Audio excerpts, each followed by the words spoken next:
Welcome back to Anglopod, the podcast where you build confidence and shape your future. Thank you. Um, it is really wonderful to be here today. I'm very excited for our conversation. Me too. I think today's going to be very interesting. But first, I have a few questions for you. Oh, okay. I'm ready. And for you listening at home, I want you to answer these questions too. Just answer them honestly in your head. All right, what is the first question? Question 1. Is your bed too comfortable? Oh, wow. That is a tricky question. I mean, my bed is very soft. I have thick, heavy blankets. Right. So when my alarm clock rings in the morning, I really do not want to leave. It feels like a warm hug. Exactly. Yeah. It is so hard to leave that warmth. Okay, question 2. Do you hate being cold?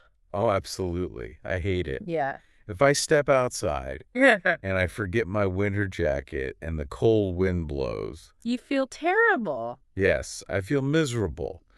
I just want to go inside. I want to find a heater or maybe a warm fire right away. I mean, nobody likes being cold. Yeah, that is very true. Most people hate it.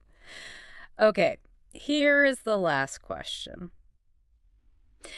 Do you pick up your phone the moment you feel bored? Oh, I have to admit, yes. Yeah. Yes, I do. When you're at the store. Yes, if I am standing in line at the grocery store. Yeah. Or, even if I am just waiting in my kitchen, waiting for water to boil for my tea. Your hand just moves. Exactly. My hand goes right into my pocket. I pull out my phone and I look at the screen. I do it before I even think about it. We all do this. It is normal. We love comfort. Yes, we do. We love soft beds. We love warm houses. We love easy, fast entertainment on our phones. It makes life easy. Right. We have spent thousands of years as humans trying to make our lives easier. But I have a big idea for today. Okay, I am listening. What is this big idea? The idea is this. Maybe being comfortable is actually making us unhappy. Unhappy. That sounds very strange. I know it does. I mean, we work hard to be comfortable. We go to our jobs every single day. We earn money so we can buy nice things, good food, soft chairs, nice cars. Yeah. Are you saying all of this comfort is bad for us? Well, not exactly bad, but it is a paradox. Ah, okay. Paradox. That is a very important word. Let us stop for a minute. Good idea. For you listening, we will explain this word. Paradox. What does it mean? A paradox is a situation that seems impossible. It seems strange because it has two opposite sides. Two opposite sides. Right. It is something that is true even though it feels like it should be false. Can you give us a simple example of a paradox? Yes, I can. The paradox is this. In our modern world, we have everything we want. True. We have more food than we can eat. We have safe homes. We have great medicine. We have fun games right in our pocket. We have so much. But people are not happier. In fact, many people are sadder today. They're more worried and anxious than people were a long time ago. I see. So we have everything good, but it's causing something bad.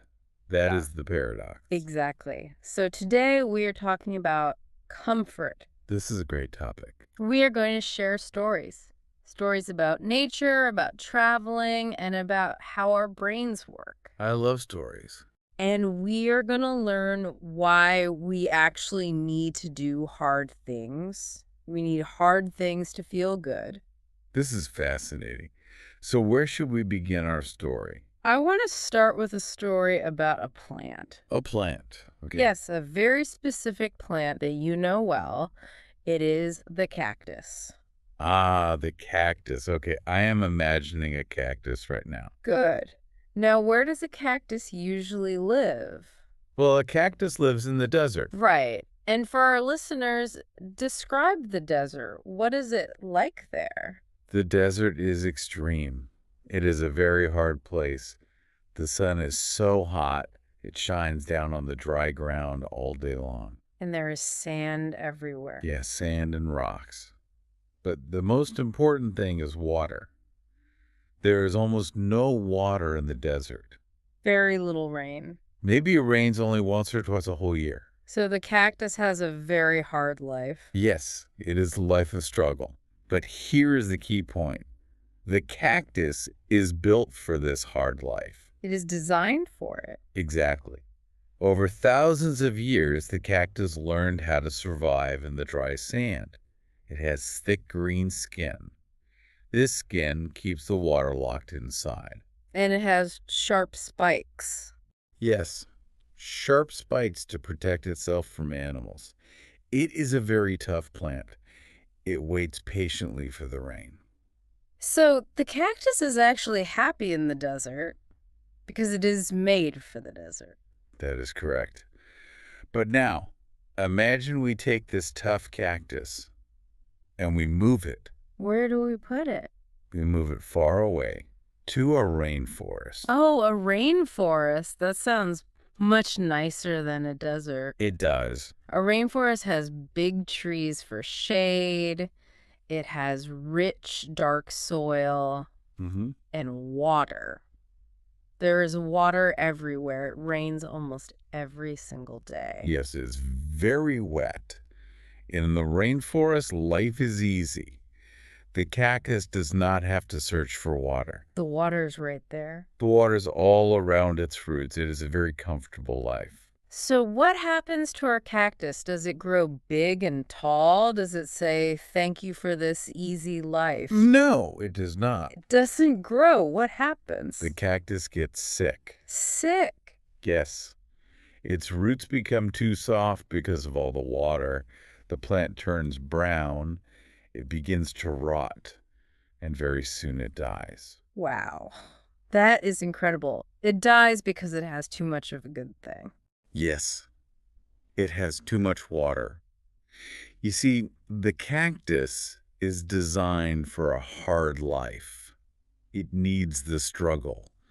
When you give it a soft, easy life... it cannot handle it. Exactly. The easy life kills the cactus. That is a sad story for the little plant. But I think I know why you told it. You are going to say that humans are like the cactus. You are absolutely right. Humans are exactly like the cactus. Let us think about history for a minute. Think about humans a long, long time ago. Maybe 10,000 years ago or 50,000 years ago. Right. What was a normal day like? A normal day was very hard. We did not have supermarkets to buy food. No grocery stores. No.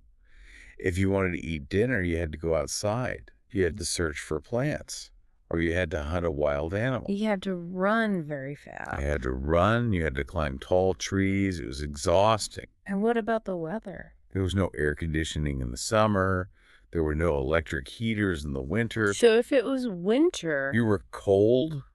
You just had to shiver and bear it. If it was summer, you were hot and sweating. So, for most of human history, we lived in a very hard world. We carried heavy wood. We were often very hungry. Yes. And just like the cactus, our human bodies are built for this stress. Our bodies expect it. They do. Our bodies expect to be cold sometimes. They expect to feel hungry sometimes. They expect us to walk for miles and miles every day. But now, look at how we live today. Yes. Now we live in what I like to call a rainforest of comfort. A rainforest of comfort. I love that image. It makes perfect sense. Think about your normal day now. Do you have to run outside to catch your dinner? Definitely not. I just sit on my soft living room sofa. I open a food app on my phone. You press a button? I press one button, and then 20 minutes later, a person drives to my house, They bring a hot, fresh pizza right to my front door. I do not even have to stand up. Amazing. And do you have to chop heavy wood to make a fire? Do you do that to stay warm? No, I just walk to the wall. I turn a small dial, and my whole house becomes perfectly warm. See, we have too much food, we have too much heat, we have too much easy fun. We are drowning in comfort. Yes, just like the cactus is drowning in the wet rainforest. This brings us to another very important vocabulary word for our listeners. The word is abundance. That is a beautiful word. Let us explain it very clearly. Abundance. Abundance means having a lot of something. You have much more than you actually need. Right.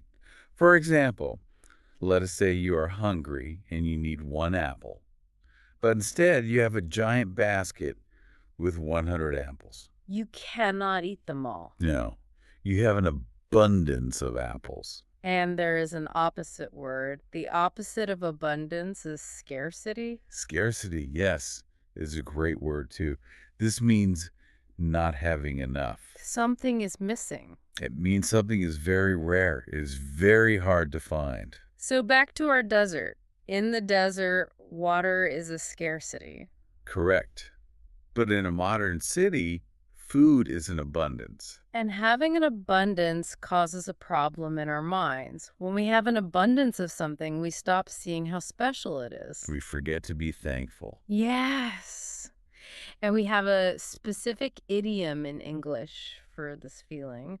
We say we take it for granted. Oh, yes, that is a very common idiom. Yeah. To take for granted.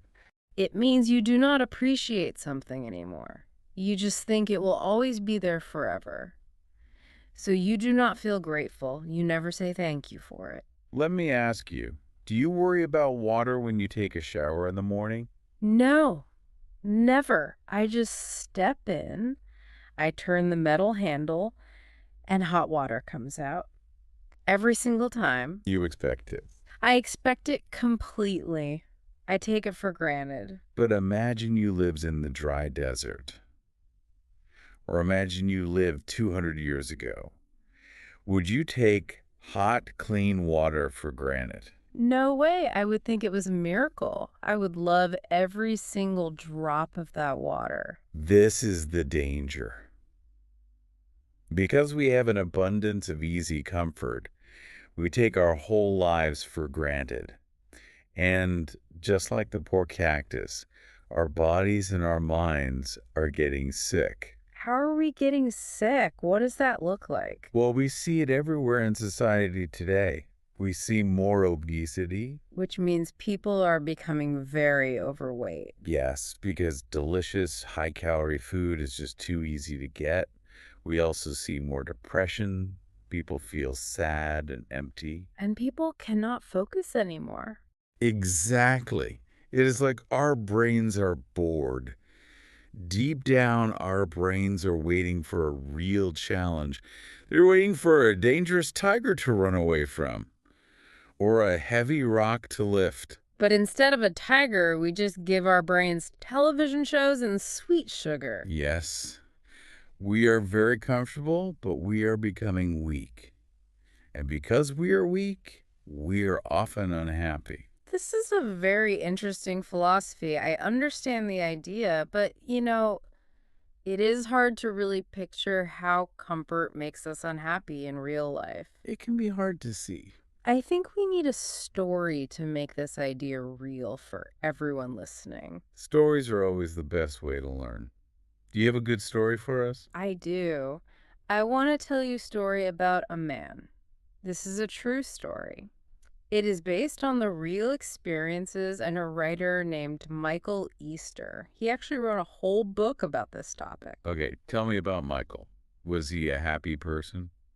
Well, Michael was a very normal guy. He lived in a modern city. He had a good job, a nice warm house, and plenty of food to eat. So he had abundance. Yes, but he felt stuck. He felt bored with his life. And he felt a little bit sad all the time. So what did he do? He decided to go on a trip. A very, very difficult trip, far from home. Where did he go? Did he go to a sunny beach resort? No, no beaches. He went to the Arctic. The Arctic. Wow. That is the very top of the world. It is the land of ice, deep snow, and giant polar bears. Yes, it is. But the most interesting part of Michael's story happens in 3 parts. Let us look at part 1, the flight there. Okay. Michael is traveling to the Arctic. Mm-hmm. He is starting at the airport. Right. He gets on a large airplane. Now remember, a modern airplane is a miracle of science. He is flying high up in the sky, completely safe. But how does he feel? Michael is not happy at all. Why is he unhappy? He's flying in the sky. He starts to complain about everything. He sits down and says, "Ugh, the seat is way too small. My legs are cramped. It is so uncomfortable." Oh, he's focusing on the small seat. What else? Then the flight attendant walks down the aisle. She kindly hands him a cup of coffee. He takes 1 sip of the coffee and makes an ugly face. He does not like it. No. He says, "Yuck. This coffee is lukewarm, it is not hot enough, and it tastes old." He sounds like a very annoyed person. He is very annoyed. Next, he tries to watch a movie on the little screen in front of his seat. He scrolls and scrolls through all the movies. Finally, he sighs and says, "There's nothing good to watch here. I am so bored." So for the whole 5-hour flight, he just sits in his seat feeling angry and frustrated. Yeah. He truly thinks he's having a terrible time. Yes. In his mind, this plane ride is a very hard experience. He feels like he is suffering. Okay, so that is part 1, the unhappy flight. What happens next? Part 2, the Arctic. Michael lands. He gets off the big plane, then he gets on a very small plane, and finally a guide drops him off in the middle of nowhere. Just outside. In the snow and ice. Just snow, gray rock, and freezing ice everywhere he looks, and he stays there for 1 whole month. 1 month. 30 days. That is a very long time to be in the snow. It is a very long time. He lives inside a small, thin tent. It is freezing cold. The temperature drops far below 0. And the wind? The wind blows hard against the tent all night long. It is very loud. Because it is so loud and cold, he cannot sleep well. He is exhausted. What about his meals? Does he have a supermarket nearby? No supermarkets, no restaurants. If he wants to eat, he has to hunt for his food. He has to look for wild animals like caribou. And if he cannot find an animal, then he does not eat, period. right. So some days he is very, very hungry. His stomach hurts. He has to walk for miles and miles in the deep, heavy snow just to find food. His body must hurt. His legs hurt terribly. His back aches from carrying his gear. This sounds absolutely exhausting. And what about a bathroom? There is no bathroom. None. None. He has to go outside in the freezing, biting wind. It is completely miserable. But actually, there is something even worse than the cold. What is worse than the cold? He is scared. He is terrified. Why is he scared? Because of the bears. Huge white polar bears and fierce grizzly bears live there. He knows that at any single moment, a giant bear could attack him. Wow. He has to be awake and alert all the time. Yes. He has to constantly look at the horizon. He can never truly relax. So let me get this straight. He's freezing cold. Yeah. He is starving hungry. His body is in terrible pain. And he's afraid for his actual life. Yes. This is true scarcity. He has a scarcity of heat, a scarcity of food, and a scarcity of safety. It sounds like the hardest, worst month of his entire life. It was. He struggled every single minute of every single day. But he survived. He made it to the end of the long month. Okay, so after the month and the ice is finally over, what does Michael do? Now we get to part 3 of the story, the flight home. And this is where the real magic happens. Okay, I'm listening. Michael goes back to the small airport. He gets on the big plane to go home. Wait, is it a different plane, a luxury, expensive plane this time? No, it is the exact same airline. It is the exact same size of economy seat. Okay, same plane. He walks down the aisle. He sits down in that small seat. And what do you think he says this time? Well, does he complain about his long legs being cramped again? No. He sits down and he slowly closes his eyes. A huge smile grows on his face.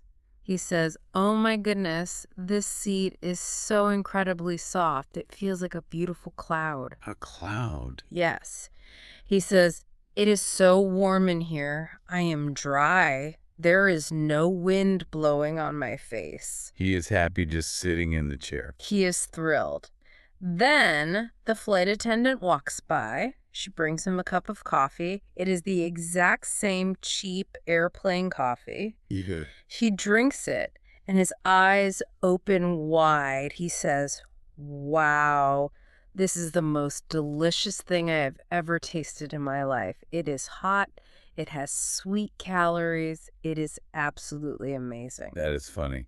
And what about the boring movies on the screen? He looks at the little screen and he thinks, "Look at all this wonderful entertainment. I can watch anything I want. I am so lucky." He feels like a rich king sitting in a grand palace. This is such a powerful story. It is. The airplane did not change at all. The coffee was the same. The seat was the same. But Michael changed completely. Exactly. Why do you think he changed? This story perfectly explains a concept in psychology. Scientists have a very long, very difficult name for it. They call it Prevalence-Induced Concept Change. Whoa. Stop right there. That is way too long. It is too complicated for us. Let us give it a simple, easy name for our listeners to remember. I agree. Let us just call it the moving standard. I like that very much. The moving standard. Can you explain how the standard works in our heads? Yes. Imagine your brain has a rule inside it. A standard rule for what counts as a real problem.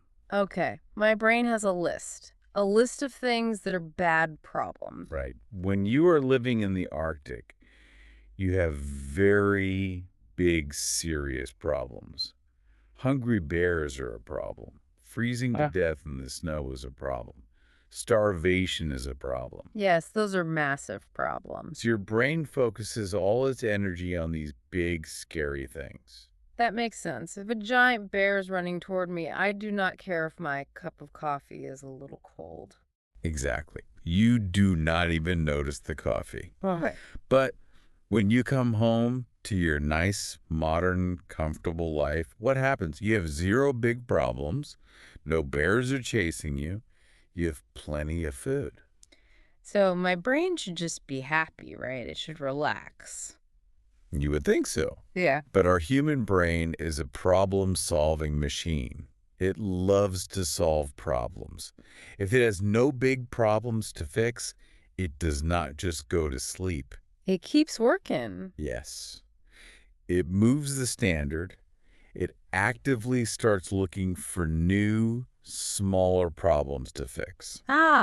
So it starts looking at tiny, unimportant things. Yes, it takes very small things, like a slow Wi-Fi signal on your phone, or maybe a car driving a little too slow in front of you on the road, or a cup of lukewarm coffee. And it turns them into big monsters. Exactly. It turns them into huge problems. Your brain screams, "This is terrible. This is ruining my day." So On that very first plane ride, Michael's brain had nothing important to worry about, so it decided the seat was the enemy. Yes. But after living in the freezing Arctic, his brain learned what a real, true problem actually looked like. Exactly. We invent fake problems because we do not have any real ones. This brings us to a very useful word for our learners. The word is perspective. Perspective. That is a great word. Let us define it. Perspective means the way you see something. It is your point of view, how you look at the world. So Michael's perspective changed completely. It did. Before the Arctic trip, his perspective was very narrow and small. He could only see his tiny annoyances. He could only see the bad coffee. Right. But after the trip, his perspective was wide and large. He could finally see how lucky and safe he truly was. There's another word that fits this story perfectly. The word is tolerance. Tolerance. Let us stop and explain that one. What is tolerance? Tolerance is a special ability. It is your ability to handle something difficult or something painful without getting angry or upset. Okay, so Michael built up a lot of tolerance in the Arctic. Yes, he did. He learned how to handle extreme freezing cold. He learned how to handle deep, painful hunger. He became stronger. He became very strong. So, when he finally came back to the normal, safe world, he had a very high tolerance. The little tiny annoyances of the airplane ride meant nothing to him anymore. I really love this concept. It means that if we choose to do hard things on purpose, the rest of our normal life feels incredibly easy. Yes, that is the secret. But remember our paradox from the beginning. The paradox is also true. What happens if we don't do hard things? If we only ever do easy, comfortable things, then eventually everything feels too hard. Even small things feel impossible. That is so true. I notice this in myself. If I just lay in my soft bed all weekend long doing nothing, then simply standing up and walking to the kitchen feels like heavy work. I feel tired doing nothing. I know that feeling well. But if I wake up early, go to the gym, and lift heavy weights for an hour, then walking home feels light, breezy, and super easy. Correct. You changed your standard for the day. Okay. So we have talked about the tough cactus and the wet rainforest. We have talked about Michael and the cold Arctic. Now, I want to shift our conversation slightly. I want to talk about chemicals. Chemicals, like liquids in a science laboratory. No, not those kinds of chemicals. I mean the natural chemicals inside our own human heads. Brain chemicals. Yes. There is one specific chemical we really need to understand if we want to make sense of human happiness. It is called dopamine. Dopamine. Yes. I hear this word all the time on the news. Everyone talks about dopamine these days. It is very famous. But what is it exactly? Can you explain it simply? Of course. Dopamine is a tiny chemical messenger in your brain. Its main job is to make you feel good. It is often called the reward chemical. A reward, like a prize. Yes. When you do something that your brain thinks is good for survival, it releases a little splash of dopamine.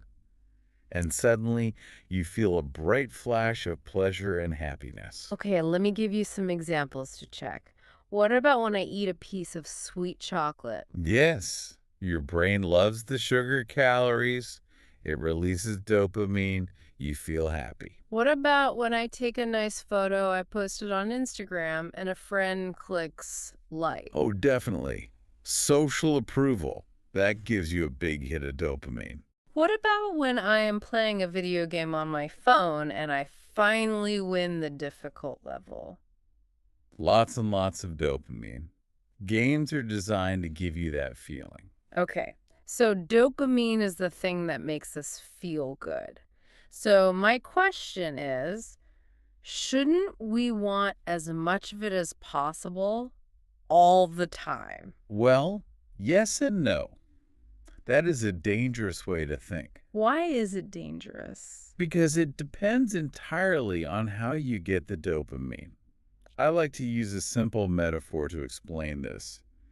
Let us think of a bank account. A bank account Okay. where I keep my money safe. Right. Imagine you have a special dopamine bank account inside your brain. It holds all your happiness. There are two completely different ways to use the money in this account. Okay, what is the first way? The first way is spending. Spending, like going to the store and buying toys and cheap candy. Yes, exactly like that. Imagine you take all your saved money. You go to a store, you buy lots of sugary candy, cheap plastic toys, and silly little things. I would feel pretty good in the store. You feel great for about 1 minute while you're buying them, but then very quickly, the money is all gone. Your bank account is empty. You are broke. And my stomach hurts from the candy. I feel empty inside. This is exactly what we do with our modern comforts. When we sit on the sofa eating junk food, when we scroll on TikTok or Instagram for 3 hours straight, when we play video games all afternoon, We are just spending. yes, you are rapidly spending your dopamine money. You get a very quick hit of happiness. But let me guess, it does not last very long. No, it fades away extremely fast. And here is the truly scary part about spending dopamine. Afterward, your account balance is at zero. Oh, I have no happiness left. Correct. You actually feel much worse than you did before you started playing the game. You feel sad, you feel tired, you feel bored, and you have zero motivation to do anything else. I know that exact feeling.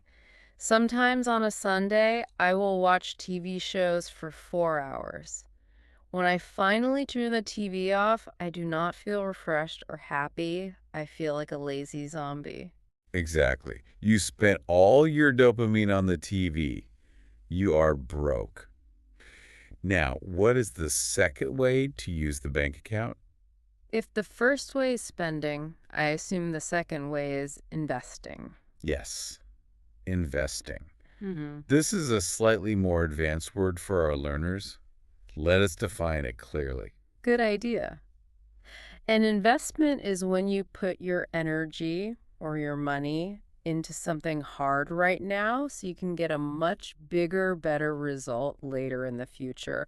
You do not spend it. You save it and let it grow. Very good. So how do we invest our dopamine instead of spending it?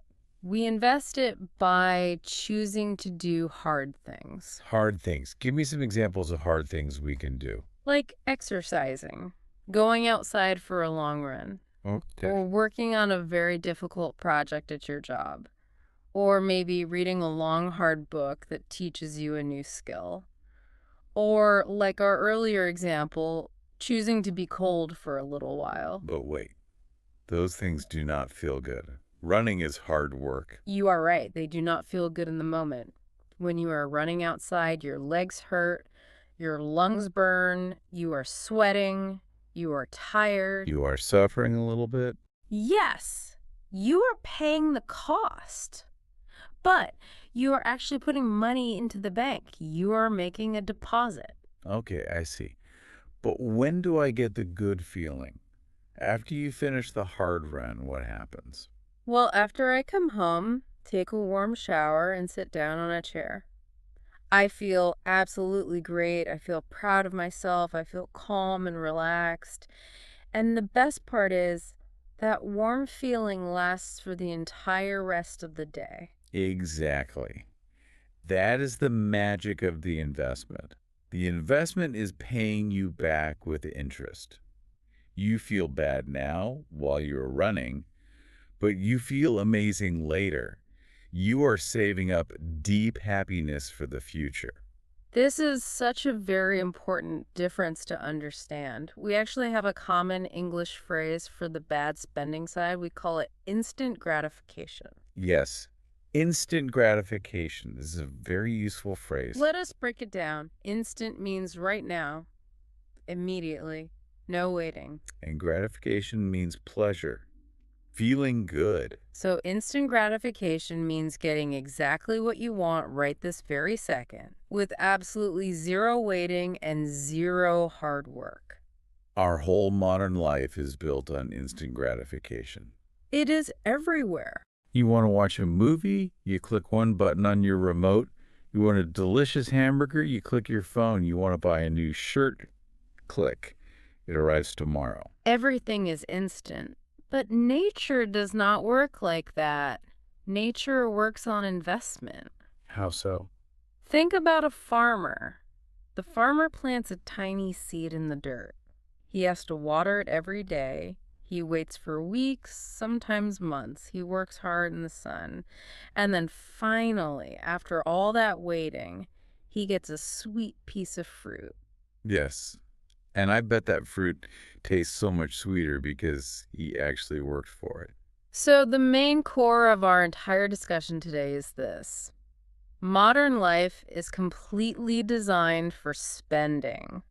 We are spending all our deep happiness on glowing phone screens and sweet sugar. And we are going broke. We are going broke. We need to start investing. We need to do difficult things on purpose to refill our happiness bank account. Okay. I think this all makes perfect sense to me now. I understand the cactus. I understand Michael in the Arctic. And I understand the dopamine bank account. Excellent. But I have a very practical question for you. A question for my real everyday life. Okay. Ask me. Do I have to pack my bags and move to the freezing Arctic? No, please do not do that. Do I have to go out into the woods and fight a wild polar bear just to be happy? Definitely not.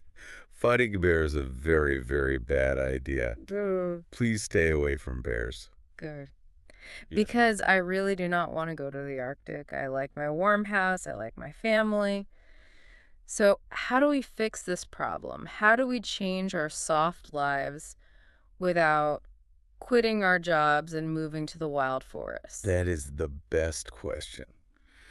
We can use very simple, small steps in our normal, everyday life. I actually have 4 practical steps that anyone can practice today. 4 steps. That is perfect. Let us go through them one by one. Step number 1, what is it? Step 1 is called the 2% rule. The 2% rule, what does that mean? 2% of what? Let me tell you an interesting fact from a science study. Imagine you are walking inside a big, busy shopping mall, or maybe a large airport. Okay, I am in the mall. You walk up to a large set of normal stairs, and right next to the normal stairs, you see an escalator. An escalator. That is the machine with the moving stairs, right? The machine that carries your body up to the next floor. Yes, the moving stairs. Researchers stood in these busy places with clipboards. They watched people walking by. They counted how many people chose to walk up the hard stairs and how many people chose to stand on the easy escalator. Well, I think I can guess the answer. Most people probably took the easy escalator. The numbers were incredible. 98% of the people took the escalator. 98%. Almost everyone. Almost everyone, even strong, young, perfectly healthy people who had no heavy luggage, they all took the machine. Only 2% of people chose to walk up the real stairs. Only 2%.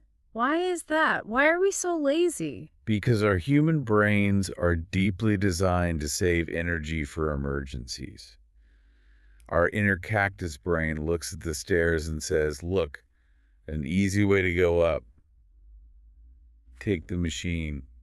Save your energy. So what is the advice for step 1? The advice is simple. Be the 2%. Be the 2%. I really like that phrase. Always look for a chance to choose the slightly harder way for small, everyday things. If you see a set of stairs, ignore the machine. Take the stairs. Just walk. Yes. Feel your leg muscles burn just a little bit. Breathe a little heavier. It is very good for you. It is a tiny investment. What are some other examples of being the 2%? Well, if you drive to the supermarket to buy food, do not park your car right next to the front doors. Purposely park your car far away at the back of the parking lot. And then just walk across the whole lot. Yes. Walk the extra distance. Here is another one. If you only buy a few items at the store and you have a choice to carry your groceries in a basket or push them easily in a big rolling cart, I should carry them in my hands. carry them. Feel the heavy weight pulling on your arms. You know, we have a word for the easy way. We call it a shortcut. Shortcut, yes. Yeah. That is a faster, easier way to do something. So the rule is we want to avoid the shortcut. We want to take the long, slightly harder way. We want the small struggle. Exactly. It is a very small investment of dopamine. Every single time you choose to take the stairs, you are putting a golden coin into your happiness bank account. Okay. I think I can do that. I will take the stairs. I will park my car far away. I will carry my heavy bags. That is step 1. Now, what is step 2? This one is about my phone, isn't it?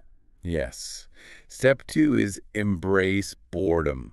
Embrace boredom. Let's define embrace. Embrace means to give someone a hug, or it means to accept something willingly and gladly. So you are saying I need to accept feeling bored. Yes. We talked about this briefly in our intro. When we are waiting in line and we feel bored for even 1 single second, we instantly touch our phones. We call this the easy escape. It is so true. If I am waiting for the bus to arrive, I immediately pull out my phone to check the news. If I step inside an elevator for 10 seconds, I check my email. We are terrified of being bored. We hate the feeling. But the truth is, boredom is actually incredibly good for us. Why is boredom good? It just feels boring. First, boredom gives your busy brain a needed rest. But more importantly, boredom creates creativity. Creativity, the ability to dream up and make completely new ideas. Think about your own life for a moment. Yeah. When do you get your absolute best, most brilliant ideas? Do you get great ideas when you are watching a loud action movie? No. Do you get them when you are scrolling and reading angry comments on Facebook? Definitely not. Actually, I usually get my very best ideas when I'm standing in the warm shower, or maybe when I am quietly washing the dirty dishes at the sink, or when I am taking my dog for a slow walk down the street. And why do you think that happens? Because my brain is finally quiet. I'm not pushing bright new information into it, so my brain finally has some empty space. Space to connect things and create something new to send out. That is exactly right. If you fill every single second of your day staring at your phone screen, your brain never has any time to connect ideas. You never daydream. You never plan your future. Yeah. You are just mindlessly consuming. So what is the practical action I should take? What should I do? Leave your phone in your pocket, or even better, leave it in a completely different room when you are at home. That sounds really hard to do. It is hard at first, but try it. Tomorrow, when you sit at a cafe waiting for a friend to arrive, just sit there in the chair. Do not look at your screen. What do I look at? Look at the wall. Yeah. Look out the window. Watch the people walking by on the street. So I just exist. Just be. Let your mind wander wherever it wants to go. It will feel very uncomfortable for the first minute. Your hand will twitch. You will desperately want to reach into your pocket for the phone. I know I will. But stop yourself. Take a deep breath. After a few minutes of waiting, you will feel a deep sense of calm.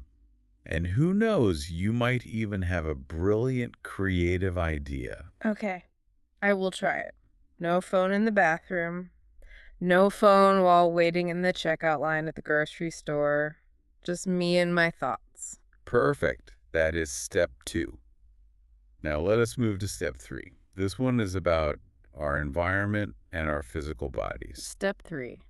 Nature and wait. Yes.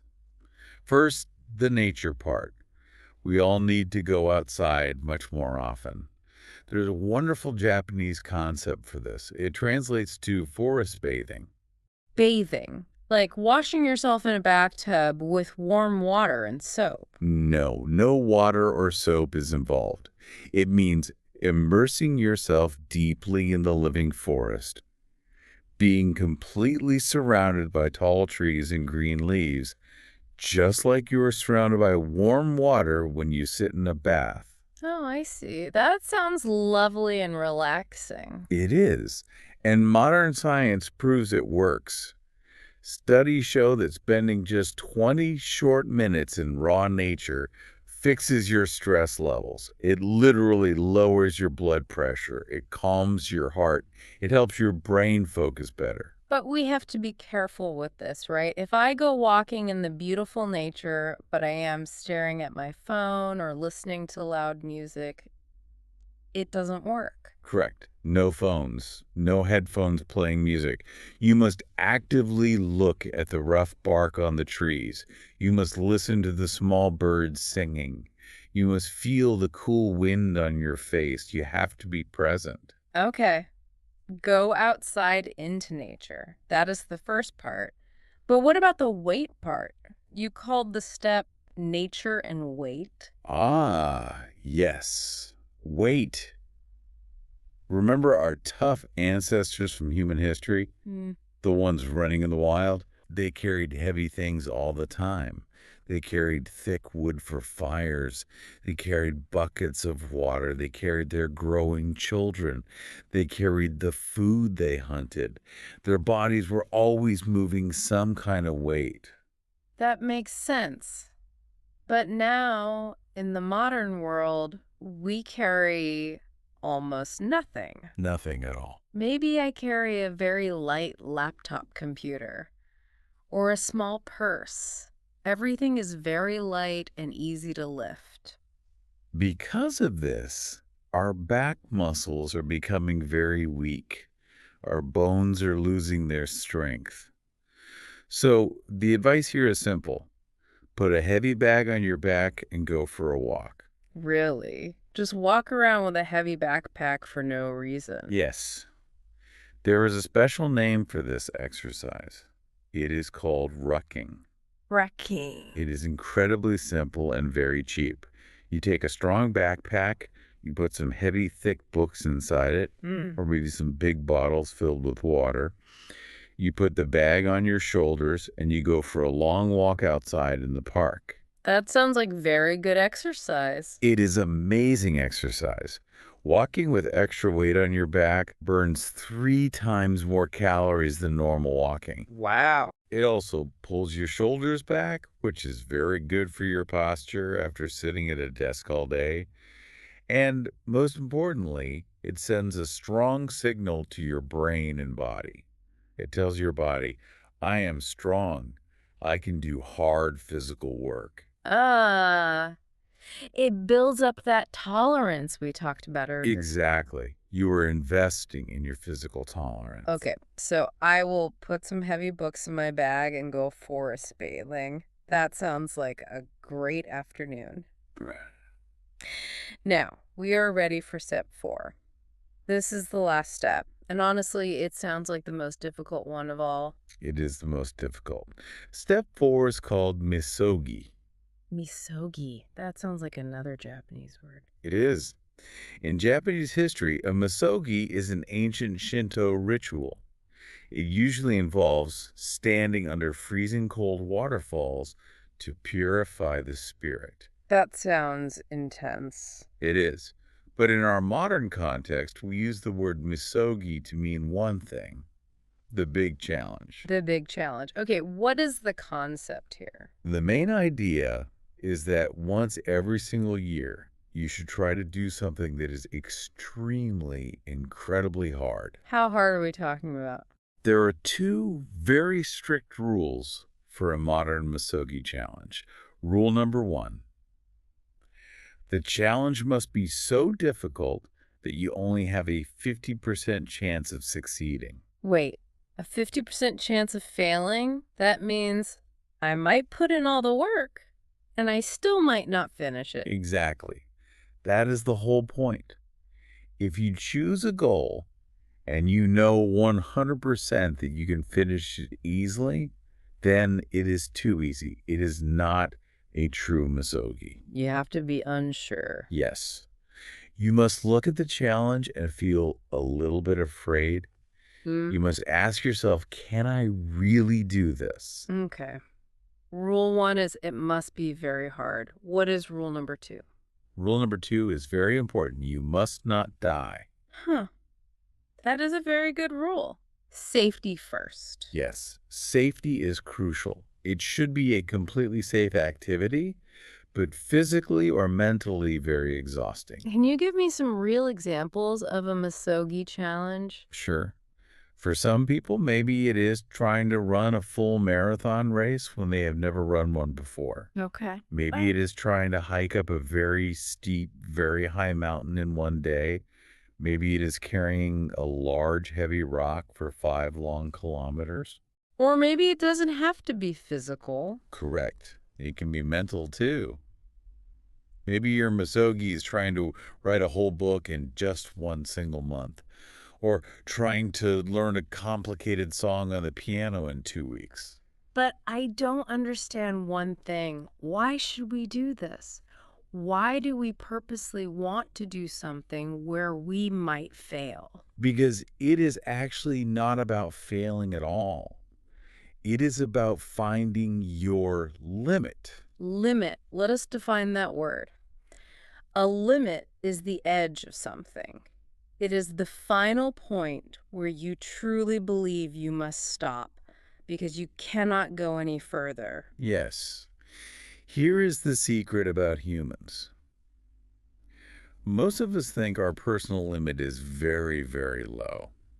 We think, oh, I'm a little tired. I must stop walking right now. Right. We give up easily. But the truth is, our real true limit is way up high. Human beings are incredible, powerful machines.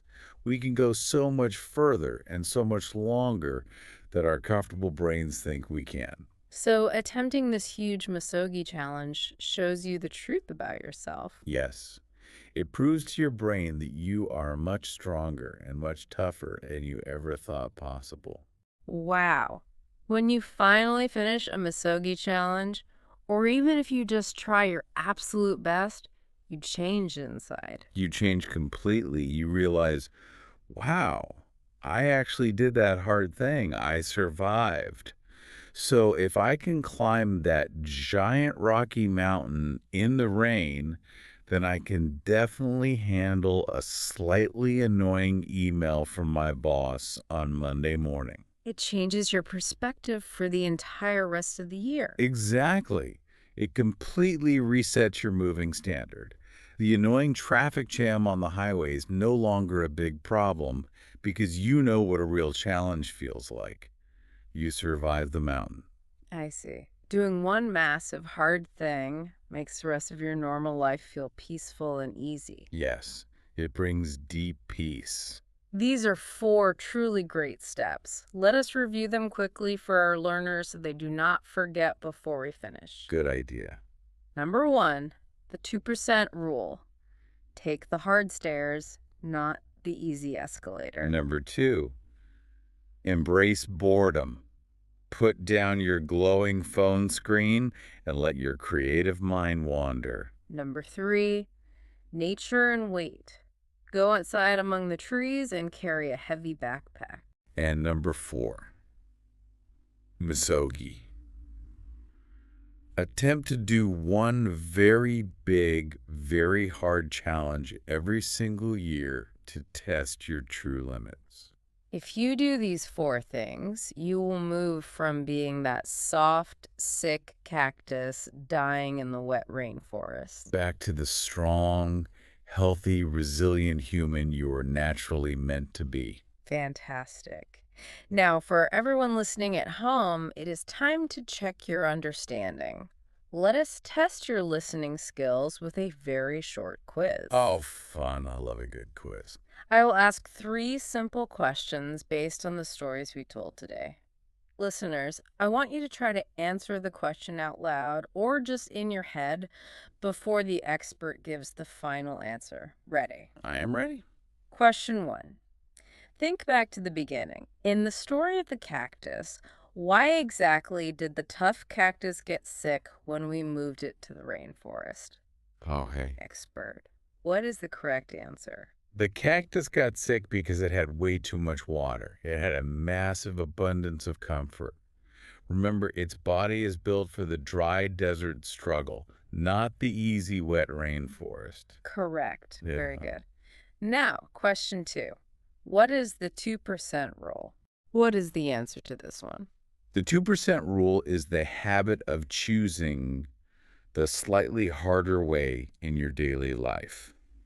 For example, purposely taking the stairs instead of the easy escalator, because only 2% of people are brave enough to do it. Spot on. And finally, question 3. What does the vocabulary word scarcity mean? Expert, the final answer. Scarcity means not having enough of something you need.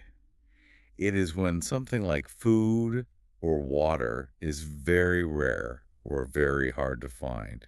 It is the exact opposite of the word abundance. Did you get them all right at home? I really hope so. This was a very, very important discussion today. I have to admit, I feel very inspired. I think I am going to go find a tall building and climb some stairs right now. Me too. I am definitely going to skip the elevator today at work. We learned a lot today. We learned that modern comfort feels really good in the moment, but it is not always good for our health or our minds. We learned that we all have a dopamine bank account inside our heads. And we really need to focus on investing our energy by doing hard things instead of just spending all our happiness on cheap, easy entertainment. And most importantly, we learned that choosing to do hard things actually makes us much happier and much more peaceful in the long run. Yes. It resets our perspective on the whole world. I want to leave everyone listening with one final thought, a provocative thought for your week ahead. Ooh, what is it? The very next time you feel slightly uncomfortable, maybe you are feeling a little bit cold outside, or maybe you are a little hungry before dinner, or your legs are hurting from a long walk. Yes. Do not complain. Do not try to fix the discomfort immediately. What should they do instead? Just smile. Smile and tell yourself, this is making me stronger. This is making me stronger. Wow. I really like that. It turns the feeling of pain into a feeling of personal power. Exactly.